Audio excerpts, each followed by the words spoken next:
Audie Murphy, je rappelle brièvement, c'est le soldat le plus décoré de la Seconde Guerre mondiale, alors qu'il a un visage poupin qui est plutôt petit.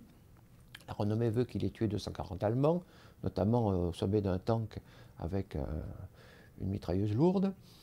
Il a été décoré de la médaille du Congrès, la plus haute distinction américaine, 22 médailles américaines, toutes les médailles possibles de tous les pays, anglaises, belges, françaises, il a la croix de guerre. Donc, pour, disons, les Américains qui ont vécu la guerre, qui sont attachés à la guerre, etc., la personnalité d'Audie Murphy, c'est un véritable héros. Alors, ça, c'est un premier point. Il revient après la guerre. Alors, il va publier un petit peu plus tard son autobiographie, To Hell and Back, qui raconte notamment toutes ces histoires de guerre que donc Jesse Ips va porter à l'écran. Mais il va vivre une espèce de, alors on dirait quoi, un trauma, un post-guerrier aujourd'hui, ou je ne sais pas quoi. C'est-à-dire qu'il a tout de même une fascination dangereuse pour les armes. Alors, dans un premier temps, cette fascination, elle va peut-être se régler au cinéma, où il va être en effet, où il va jouer une multitude de westerns, où il sera les armes à la main, donc il est parfaitement à l'aise. Il joue 2 fois Jesse James, il joue Billy the Kid, il est très très bien en plus.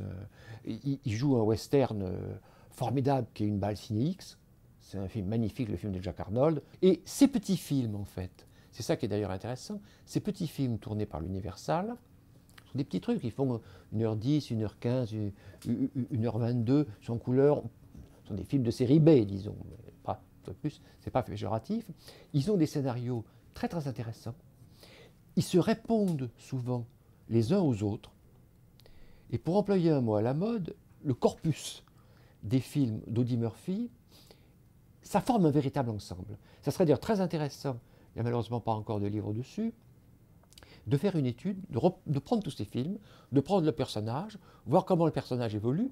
Alors parfois, il évolue, donc, comme je vous disais, en interprétant des personnages historiques, donc 2 fois Jesse James, 1 fois Billy the Kid, et d'autres fois les relations qu'il a avec les autres interprètes. Par exemple, ce qu'on peut voir dans Chevaucher avec le diable, c'est que les liens qu'il y a entre Audie Murphy et l'autre personnage, le personnage que joue Dan Dury. Alors, si on voulait faire une connexion avec un autre film, avec un grand film, on dirait que ce sont des liens un peu comme ceux qu'il y a entre Henry Fonda et Victor Mature dans My Darling Clementine, un peu, quelque chose comme ça, en schématisant. Mais on voit dans 2 autres films d'Audie Murphy des liens un peu comme ça. Il y a de nouveau des liens entre Audie Murphy et Dan Dury dans Six chevaux dans la plaine, le film d'Harry Keller. Et il y a des liens un peu comme ça entre Audie Murphy et Barry Sullivan dans Les 7 chemins du couchant, un autre film d'Harry Keller. Donc on voit que ces films, ces scénarios, qui souvent d'ailleurs avaient des scénaristes qui étaient communs, se répondent un peu les uns aux autres. Donc c'est un ensemble très intéressant, à un moment où les films n'ont plus de dialogue, malheureusement, ont des scénarios écrits souvent à la va-vite, alors que les films durent 2h20. On est très très frappé par l'espèce de densité psychologique qu'il y a dans des petits films comme ça. Donc, Audie Murphy, personnage très intéressant, comme Randolph Scott. Mais Randolph Scott, c'est peut-être un peu plus facile. Randolph Scott, c'est une espèce d'éternel justicier. Dans le cas d'Audie Murphy, c'est beaucoup plus ambigu, parce qu'il peut jouer en effet les justiciers, mais il peut jouer des individus inquiétants. Ce qu'il était, puisque c'est un homme, donc je vous l'ai dit tout au début, qui avait une passion pour les armes.